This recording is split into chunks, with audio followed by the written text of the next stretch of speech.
थोड़ी टर्म आंदी है डाइवर्सिफिकेशन, यूनिट स्ट्रक्चर, ਅਸੈਸਿਬਿਲਿਟੀ, ਇਹ ਕਿਸ ਤਰ੍ਹਾਂ ਯੂਜ਼ ਹੁੰਦਾ? अलग अलग फंड्स से जो भी ਅਸੀਂ ਪੈਸਾ ਲਗਾਉਣਾ ਹੈ थोड़ा थोड़ा डिवाइड करके अलग अलग फंड्स से लगाना चाहिए जी, are they linked with shares? या they of course linked with this investment in share market. Share market, हाँ जी, बहुत कुछ मार्केट में चल रहा है कि पैसा डूब गया, हाँ जी, पैसा उसका डूबेगा जो मार्केट से निकलेगा। Basically mutual fund is a game of units. थोड़ी perspective which what is the meaning of shakti? सबसे पहले आती है हेल्थ। जी, हेल्थ होएगी तो हर चीज़ है। Absolutely, I am very motivated by you when I see you there in the gym every day. I am motivated by you Mona. अपनी फाइनेंशियल प्लानिंग को हमेशा गोल बेस रखिए, दी पे यही है हेल्थ एंड वेल्थ दोनों का ध्यान दीजिए। दोनों का ध्यान दें, very well.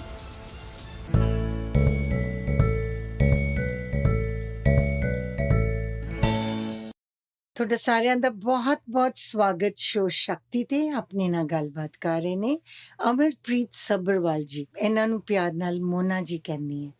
She is an MA B.Ed with certification in financial market. Mona ji, how did you get into the financial market? क्या मोटिवेशन थी आपको? एग्जैक्टली पहले तो मैं ये बता दूं कि मैंने जैसे आपने अभी बताया ही है कि मैंने MA B.Ed करी है। I have done teaching for 15 to 16 years, जी, but I was always fascinated by the financial market as Okay. well as how do people work in it. But basically it's always been a male dominated society, जी, so I जी. really wanted to do something myself, and then I slowly got my husband, exactly, he's a chartered accountant, Okay. and he motivated me towards the certifications. So I gradually started doing the market certifications, the financial market Financial certification, markets, okay. and this is how I entered it. Oh wow, very very interesting. ਮੋਨਾ ਜੀ, ਆਪਾਂ ਗੱਲ ਕਰੀਏ ਕਿ ਤੁਹਾਡੀ early life, how was it? What motivated you to do an MA B.Ed and then financial market? You said your husband motivated you, but MA B.Ed ਉਸ time ਤੇ ਤੁਸੀਂ ਕੋਈ ਮੈਥਸ ਦਾ ਜਾਂ ਫਾਈਨੈਂਸ ਦਾ ਤੁਹਾਡੇ ਬਹੁਤ ਧਿਆਨ ਹੁੰਦਾ ਸੀ ਕਿ ਇਟ ਵਾਸ ਜਸਟ ਆਪ ਚਲਤੇ ਗਏ? I'll just let you know, gradually I'm basically from a business family. जी, तो बिजनेस फैमिलीज में हमेशा ऐसे होता है कि बड़े हो गए तो ठीक है, जॉब की तरफ तो कभी किसी का ध्यान गया ही नहीं। जी, जी, तो गर्ल्स का भी होता है, okay fine, finish your studies and then nothing much. That's what exactly things were, जी, but that it's all because of my husband. He really wanted me not to sit at home and have a identity of my own. So Okay. B.Ed भी मैंने शादी के बाद ही की है, Okay. उससे पहले नहीं। तो उनका हमेशा था कि यू डू समथिंग, कि तेरी I don't want anyone to call you as Anand Sabharwal's wife, and you should have your own identity. So he gradually started promoting me. I like we got married in January, Right. and Feb में उन्होंने forms भर दिए कि तू अपनी B.Ed की preparation Oh, कर। wow, so So great. मैं उल्टा, मुझे था कि जैसे गर्ल्स को होता है कि शादी के बाद थोड़ा वो घर जाएं या कुछ, तो इस तरह से। तो अब फॉर्म्स भर दिए थे, I had to prepare for it. Okay. तो फिर मुझे था कि मैं प्रिपेयर करूं, but he always was the one to push me towards thing.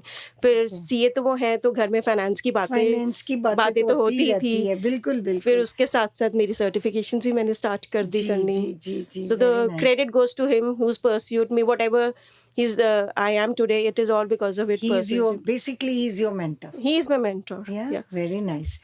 Amarpreet ਜੀ, ਆਪਾਂ ਗੱਲ ਕਰੀਏ ਤੁਹਾਡੀ ਕੰਪਨੀ ਜਿਹਦੇ ਵਿੱਚ ਤੁਸੀਂ ਇੱਕ ਡਾਇਰੈਕਟਰ ਹੋ, ਲਿਵ ਵੈਲ ਪ੍ਰਾਈਵੇਟ ਲਿਮਿਟਡ। ਸਾਨੂੰ ਥੋੜਾ ਕੰਪਨੀ ਬਾਰੇ ਦੱਸੋ। What exactly do you do in that?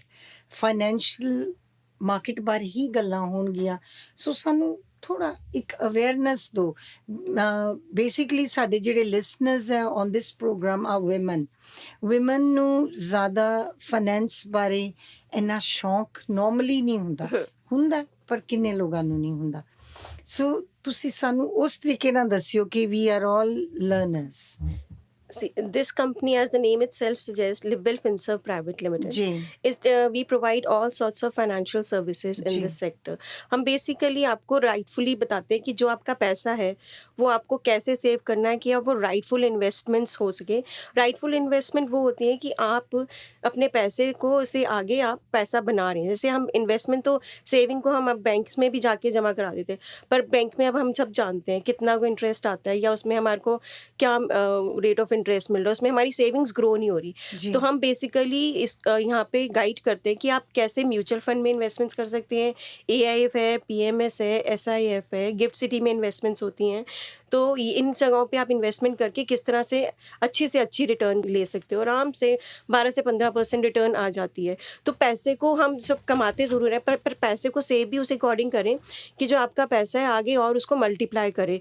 और right. Compounding, as we all know, it's the 8th wonder of the world, जी। जो कि पैसे को आपको और ज़्यादा बढ़ा देता है, जिसकी वजह से आपकी जो इन्वेस्टमेंट जो जितनी आपने करे थे, आप वो बढ़ के काफ़ी इंक्रीज़ हो जाती है। हाँ, आप लॉन्ग टाइम इन्वेस्टर रहे। आजकल तो हम देख रहे हैं कि गवर्नमेंट ऑफ इंडिया भी म्यूचुअल फंड को इतना प्रमोट कर रही है। इट्स नॉट कि आप इन्वेस्टमेंट कीजिए। एवरी टाइम टीवी पे इतनी एड्स आ रही है, तो जिस चीज़ को गवर्नमेंट प्रमोट कर रही है वो सही होती है। जैसे आपने अभी बताया कि ये विमेन एम्पावरमेंट के लिए है, तो मैं लेडीज़ को यही कहती हूँ कि मेरी भी यही सोच थी जब तक मैं इस सेक्टर में आई नहीं थी, जी। कि एक हम सोचते हैं कि फाइनेंसेस ये तो हमारे फैमिली के मेल मेंबर्स का काम है, तो हमें इस बारे में जानकर क्या करना है। पर जी। ऐसा नहीं है। सबको जानकारी होनी चाहिए कि फाइनेंसेस होते हैं, क्योंकि लाइफ ना बहुत अनप्रेडिक्टेबल है। जी। वी नेवर नो कि नेक्स्ट डे क्या हो जाए। तो उसके लिए प्रिपेयर्ड होना बहुत ज़रूरी है कि अगर एज अ फीमेल हमें पता हो फाइनेंसेस के बारे में, तो हमारी जो लाइफ है वो और ज़्यादा सिक्योर हो जाएगी। जी। ये नहीं कि हम अपने पार्टनर पे डाउट कर रहे हैं अगर हम इस बारे में कुछ पूछ रहे हैं। जी। इसमें डाउट कहीं नहीं आ रहा, बस हम अपनी अंडरस्टैंडिंग बना रहे हैं। हम सिर्फ उनके साथ पार्टिसिपेट कर रहे हैं ताकि कभी अनएक्सपेक्टेड सिचुएशन में हम अपनी फैमिली को प्रोटेक्ट कर पाए। एब्सोल्युटली। और अगर हम घर इतने अच्छे से मैनेज करती हैं, जितनी भी हम लेडीज़ हैं, जी। हर चीज़ को हम मैनेज कर रही हैं, इसको सबका ख्याल रख रही हैं, तो हम फाइनेंसेस को भी इक्वली मैनेज कर लेंगे। There is nothing difficult in it. Nothing difficult. सानू थोड़ा as a layman could you explain to us कि म्यूचुअल फंड्स होते क्या? मैम, म्यूचुअल फंड जैसे कि नेम सजेस्ट करता है म्यूचुअल, यहाँ पे जितने भी इन्वेस्टर्स हैं सब अपना पैसा पूल करके जी। इकट्ठा एक जगह करते हैं। उसको मैनेज के लिए एक जो फंड मैनेजर होते हैं, उनके पास ये सारा पैसा जाता है। वो आगे अलग अलग जगह इनको पैसे को इन्वेस्ट करते हैं। ओके। तो उसके अकॉर्डिंग जितना आपने इन्वेस्ट किया होता है, उसके अकॉर्डिंग ये जो रिटर्न आती है, और वो सारे के सारे जितने भी इन्वेस्टर्स होते हैं उसमें डिस्ट्रीब्यूट हो जाता है। अब मैं एक सिंगल पर्सन है, राइट? I have 2-3 people. हम पहले वो मनी आपको देंगे कि बैंक में जमा करेंगे? हमारे पास कुछ नहीं आता मैम, हम ओके। सिर्फ गाइड करते हैं ओके। कि आपको बेसिकली मैम, ये जो इन्वेस्टमेंट होती है ना, ये हमेशा गोल प्लानिंग के साथ की जानी चाहिए। पहले सबसे पहले आपको मैं अपने गोल्स आइडेंटिफाई करते हैं। एक्चुअली पहले मैं थोड़ा सा इसको दूसरे वे से, म्यूचुअल जी। फंड में जो इन्वेस्टमेंट होती है मैम, दो तरीके से होती है। एक होती है सिप और एक होती है lump sum investment, please. Systematic investment plan. इसमें मैम एक मंथ में आप एक अपनी डेट डिसाइड कर लेते हैं कि मुझे इस दिन को ये पैसे इतना अमाउंट निकालना है, इतना पैसा निकालना है। ओके। तो वो बैंक का आपका साथ में लिंक हो जाता है और वो एवरी मंथ आपका निकलता है। तो मैम ये सिर्फ एवरी मंथली नहीं होती, ये क्वार्टरली भी आप डिसाइड कर सकते हो। और अब तो डेली सिप भी आ गई है। ओके। जैसे डेली आप चाहते हो कि आपके 1000 रुपीज़ निकल जाएं, जी। मिनिमम 100 रुपीज़, कोई इसमें फिक्स नहीं है। ओके। एनी अमाउंट वो इन्वेस्टर की मर्जी है, पर ये फिक्स हो जाता है क्योंकि डेली फिर निकालना है या मंथली भी निकालना है, तो एवरी मंथ फिर वो आपके अकाउंट से अपने आप डेबिट हो जाता है। उसके लिए वो उनके मैंडेट, वो सारा प्रोसीजर है जो हमारा ऑन बोर्डिंग वगैरह जी। होता है। जी। जी। तो उसके थ्रू आपके सारे पैसे इन्वेस्ट होते रहते हैं। तो ओके। सिर्फ एक जैसे हम आरडी होती है बैंक में, सिर्फ उसी तरह चलती है। Fix date, fixed amount is decided. मैं यू कैन समझी। Do it daily, you can do it monthly, you can do it It quarterly. depends on whatever It you feel amount also comfortable. depends on it. There's a variant. You can do in lakhs. You can start with 100 rupees as well. Okay. There is Okay. no, मतलब आप छोटी से, ये नहीं होता। कई बार हमारे दिमाग में होता है कि भाई म्यूचुअल फंड में इन्वेस्ट करना है तो मुझे बहुत बड़े अमाउंट से ही करना है। आपको छोटे अमाउंट से भी इन्वेस्ट कर सकते हो। ग्रेजुअली ओवर द इयर्स आपका बहुत अच्छा फंड क्रिएट हो जाता है। जी। और जी। एक होता है लमसम। लमसम मतलब इकट्ठा पैसा डालना। आप कितना भी डाल सकते हो, 1000, 2000, 5000, 5 लाख, दैट डिपेंड्स कितना आप डालना चाहते हो। ये तो दो वेज हैं जो म्यूचुअल फंड में इन्वेस्टमेंट होती है। ओके। ओके। और दूसरा, आपने मैंने जैसे बताया कि फाइनेंशियल गोल कैलकुलेशंस, जी। एक तो मैम वो बहुत ज़रूरी है कि अल्टीमेटली हमें मालूम हो कि हम ये जो इन्वेस्टमेंट कर रहे हैं, इसका मैंने अगर जैसे 5000 की मंथली स्टेप स्टार्ट करी है, ये 10 साल 15 साल जितना मेरे पास टाइम है, मुझे एक आइडिया होना चाहिए कल जाके पैसा मेरा बन कितना जाएगा। जी। और या उस वो अल्टीमेटली, क्योंकि इन्फ्लेशन है, इन्फ्लेशन से आज जो पैसे की वैल्यू है 10 साल बाद उतनी नहीं रह जाएगी। जो आज 1 लाख रुपए की वैल्यू जो आज है 10 साल बाद वो बहुत कम हो जाएगी बिकॉज ड्यू टू इन्फ्लेशन। जी जी तो इन्फ्लेशन के अकॉर्डिंग हम सब कैलकुलेट करके बताते हैं। जैसे एक बंदा क्या, जैसे एक इंसान, उसके 2 बच्चे हैं, वो बताता है कि मेरे को 10-15 साल बाद मेरे दोनों बच्चों के लिए, उसकी एजुकेशन के लिए, उसकी मैरिज के लिए इतना पैसा चाहिए। तो फिर हम उनको गाइड करते हैं कि अगर आप इतना पैसा आपको इतने दिन, इतने सालों बाद कलेक्ट करना है, तो आज आपको कितने की सिप लगानी कितने की चाहिए। सिप लगानी ये चाहिए? हमें ओके। पता नहीं होता, हम सोचते हैं चलो 1000 रुपए की लगा लो, पर ये नहीं पता चलता है 10-15 साल बाद जाके जो पैसा कलेक्ट होगा वो हमारा किसी काम भी आएगा। हमें एक गुड अमाउंट चाहिए, क्योंकि हमारे दिमाग में इन्फ्लेशन का फैक्टर नहीं होता। जी जी जी। ये लगता है कि हाँ चलो इतना इकट्ठा हो जाएगा, पर ये नहीं पता कि डाउन द लाइन इन्फ्लेशन उसको बिल्कुल खत्म कर देगी पैसे बेसिकली को। ਤੁਸੀਂ ਸਾਰੀ ਕੈਲਕੂਲੇਸ਼ਨਸ ਕਰਕੇ जी, ਦੇਣੇ ਅਸੀਂ ਸਾਰੀ, ਅਸੀਂ ਰਿਸਕ ਪ੍ਰੋਫਾਈਲ ਵੀ ਕਰਦੇ ਹਾਂ ਮੈਮ, ਓਕੇ ਓਕੇ ਤੇ ਫਾਈਨੈਂਸ਼ੀਅਲ ਗੋਲ ਕੈਲਕੂਲੇਸ਼ਨਸ ਵੀ ਕਰਦੇ ਹਾਂ। ਓਕੇ ਪਹਿਲੇ ਤੇ ਅਸੀਂ ਜਿਹੜੇ ਇਨਵੈਸਟਰਸ ਹੁੰਦੇ ਆ ਉਹਨਾਂ ਦਾ ਰਿਸਕ ਪ੍ਰੋਫਾਈਲ ਕਰੀਦਾ ਹੈ। ਜੀ ਰਿਸਕ ਪ੍ਰੋਫਾਈਲ ਦਾ ਮਤਲਬ ਹੁੰਦਾ ਹੈ ਹਰ ਕਿਸੇ ਦਾ ਆਪਣਾ ਹੈ ਲੈਵਲ ਹੈ ਥਿੰਕਿੰਗ ਦਾ, ਕਿਸ ਤਰ੍ਹਾਂ ਅਸੀਂ ਚੀਜ਼ਾਂ ਨੂੰ ਲੈਂਦੇ ਹਾਂ। ਤੇ ਰਿਸਕ ਪ੍ਰੋਫਾਈਲ ਹੈ ਕਿ ਮੇਰਾ ਰਿਸਕ ਟੇਕਿੰਗ ਫੈਕਟਰ ਕਿੰਨਾ ਹੈ, ਕਿ ਮੈਂ ਮਾਰਕੀਟ 'ਚ ਜੇ ਇਨਵੈਸਟਮੈਂਟ ਕਰਨੀ ਹੈ ਤੇ ਜੀ। ਮੇਰਾ ਕੀ ਰਿਸਕ ਫੈਕਟਰ ਹੈ, ਐਵਰੇਜ ਹੈ ਕਿ ਮੋਡਰੇਟ ਹੈ, ਹਾਈ ਰਿਸਕ ਪਰਸਨ ਆ। ਕਿਉਂਕਿ ਉसी ਅਸੀਂ ਰਿਸਕ ਪ੍ਰੋਫਾਈਲ ਕਰਕੇ ਕੁਝ ਕੁਐਸਚਨਸ ਹੈ ਜੋ ਅਸੀਂ ਫਿਲ ਕਰਾਣੇ ਆ, ਉਸ ਤੋਂ ਅਸੀਂ ਜੱਜ ਕਰਦੇ ਹਾਂ ਕਿ ਕਿਸ ਤਰ੍ਹਾਂ ਦਾ ਰਿਸਕ ਪ੍ਰੋਫਾਈਲ ਹੈ। ਰਿਸਕ ਪ੍ਰੋਫਾਈਲ ਦੇ ਅਕੋਰਡਿੰਗ ਹੀ ਆਪ ਜੀ ਨੂੰ ਫੰਡਸ ਐਡਵਾਈਸ ਕੀਤੇ ਜਾਂਦੇ ਆ, ਕਿਉਂਕਿ ਹਾਈ ਰਿਸਕ ਵਾਲੇ ਜਿਹੜੇ ਫੰਡਸ ਹੈ ਉਹ ਜਿਹਦੀ ਕੈਪੈਸਿਟੀ ਹਾਈ ਰਿਸਕ ਦੀ ਹੈ ਉਹਨੂੰ ਹੀ ਦਿੱਤੇ ਜਾਂਦੇ ਆ, ਬਿਕੋਜ਼ ਦੇ ਅੰਡਰਸਟੈਂਡ ਹਾਈ ਰਿਸਕ ਫੰਡਸ ਇੱਕਦਮ ਉੱਪਰ ਜਾਂਦੇ ਹੈ, ਇੱਕਦਮ ਨੀਚੇ ਆਉਂਦੇ ਹੈ। तो रिस्क प्रोफाइल के अकॉर्डिंग ही इन्वेस्टमेंट होती है, पर रिस्क प्रोफाइल भी टाइम टू टाइम रिपीट करना चाहता है, बिकॉज एक यंग परसन है ਉਹਦੇ ਰਿਸਕ ਪ੍ਰੋਫਾਈਲ ਉਸ ਟਾਈਮ ਹਾਈ ਆਏਗਾ, ਕਿਉਂਕਿ ਜਿੱਦਾਂ ਜਿੱਦਾਂ ਏਜ ਵੱਧਦੀ ਹੈ ਅਸੀਂ ਥੋੜੇ ਹਾਂਜੀ। ਕੰਜ਼ਰਵੇਟਿਵ ਹੋ ਜਾਂਦੇ ਕਿ ਨਹੀਂ ਜੀ। ਪੈਸਾ ਕਮਾਇਆ ਹੁਣ ਉਹਨੂੰ ਹਾਈ ਰਿਸਕ ਤੇ ਨਹੀਂ ਰੱਖਣਾ। ਤੇ ਟਾਈਮ ਨਾਲ ਰਿਸਕ ਪ੍ਰੋਫਾਈਲ ਵੀ ਚੇਂਜ ਹੁੰਦਾ, ਉਹਨੂੰ ਦੁਬਾਰਾ ਵੀ ਕਰਨਾ ਪੈਂਦਾ, ਇਹ ਨਹੀਂ ਕਿ ਇੱਕ ਵਾਰ ਕਰ ਲਿਆ ਤੇ it's done. After a few years again it should be done. Okay very interesting actually. ਇੱਕ ਤੁਹਾਡੀ ਟਰਮ ਆਂਦੀ ਹੈ ਡਾਈਵਰਸਿਫਿਕੇਸ਼ਨ, ਯੂਨਿਟ ਸਟਰਕਚਰ, ਅਸੈਸਿਬਿਲਿਟੀ। ਇਹ ਕਿਸ ਤਰ੍ਹਾਂ ਯੂਜ਼ ਹੁੰਦੀ ਹੈ? ਡਾਈਵਰਸਿਫਿਕੇਸ਼ਨ ਹੈ ਜਿਵੇਂ ਆਪਾਂ ਕਹਿੰਦੇ ਕਿ we should not put all the eggs in one one basket, basket कि ਯੈਸ अलग अलग फंड्स से जो भी ਅਸੀਂ ਪੈਸਾ ਲਗਾਉਣਾ ਹੈ ਥੋੜਾ ਥੋੜਾ ਡਿਵਾਈਡ ਕਰਕੇ ਅਲੱਗ ਅਲੱਗ ਫੰਡਸ 'ਚ ਲਗਾਉਣਾ ਚਾਹੀਦਾ ਹੈ, ਜੀ ਕਿਉਂਕਿ ਜੀ। ਕੋਈ ਫੰਡ ਕਦੀ ਉੱਪਰ ਨੀਚੇ ਹੋਇਆ ਤੇ ਦੂਜੇ ਨੇ ਜੀ। ਉਹਨੂੰ ਸੰਭਾਲ ਲਿਆ। ਆਰ ਦੇ linked with shares? Yeah, they of course linked with this because it's basically investment in share market only. Share market ਹਾਂਜੀ। ਓਕੇ So ਜੋ ਵੀ ਅਸੀਂ ਇਨਵੈਸਟਮੈਂਟ ਕਰਦੇ ਹਾਂ ਉਸ ਤੋਂ ਯੂਨਿਟਸ ਬਾਈ ਕੀਤੇ ਜਾਂਦੇ ਹੈ।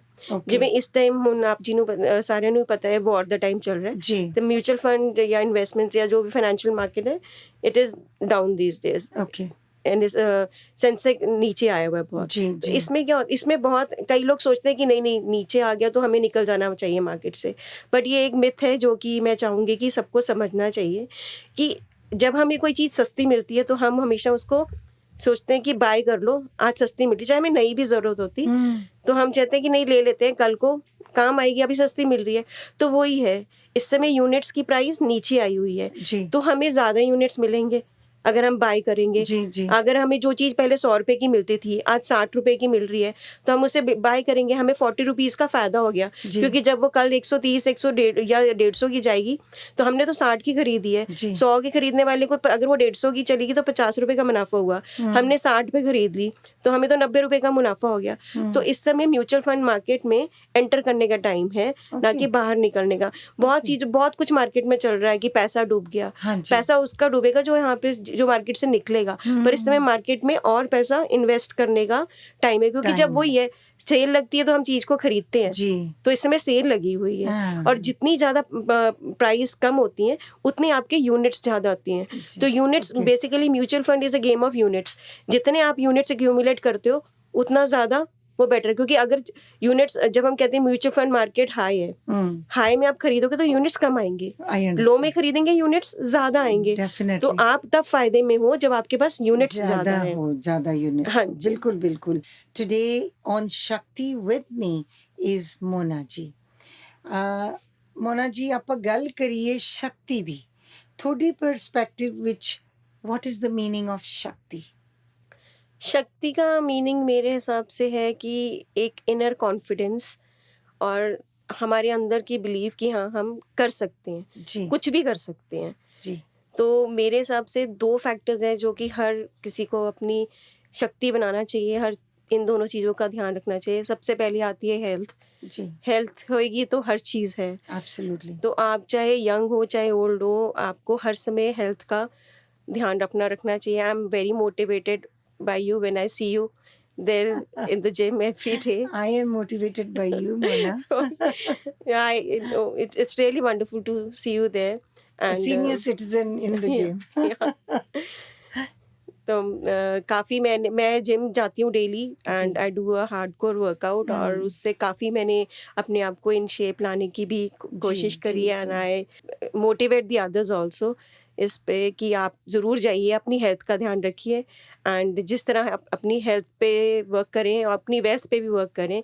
Since I am a financial planner, तो मैं जी, आपको ज़रूर एडवाइस करूँगी कि फाइनेंशियल प्लानिंग करनी बहुत ज़रूरी है, क्योंकि अगर आप किसी चीज़ को अच्छे से प्लान करके करते चलते हैं जी, तो उसका रिजल्ट ज़रूर आता है। और अपनी फाइनेंशियल प्लानिंग को हमेशा गोल बेस रखिए, हुँ, ताकि आपको एंड रिजल्ट पता हो कि आपने आपके गोल्स क्या। और जब आप किसी चीज़ को गोल के साथ अटैच करोगे ना, तो आप उसको बीच में नहीं छोड़ोगे, आप बिल्कुल, उसको एंड तक लेके जाओगे, क्योंकि गोल आपके सपने अटैच्ड हैं उन गोल के साथ, हुँ, चाहे वो आपका घूमने का गोल है, आपके बच्चे की एजुकेशन का है, आपकी रिटायरमेंट का है। गोल बेस्ड इन्वेस्टमेंट कीजिए और उसको आप हमेशा कंटिन्यू करेंगे। सो शक्ति पे यही है, हेल्थ एंड वेल्थ दोनों का ध्यान दोनों दीजिए। का ध्यान दें। Very well summed up. Thank you so much for coming on show Shakti, the power of a woman. Thank you विदेश पत्रोटियो for calling me here Thank you so on much. this platform of yours. Thank you Thank so you. much.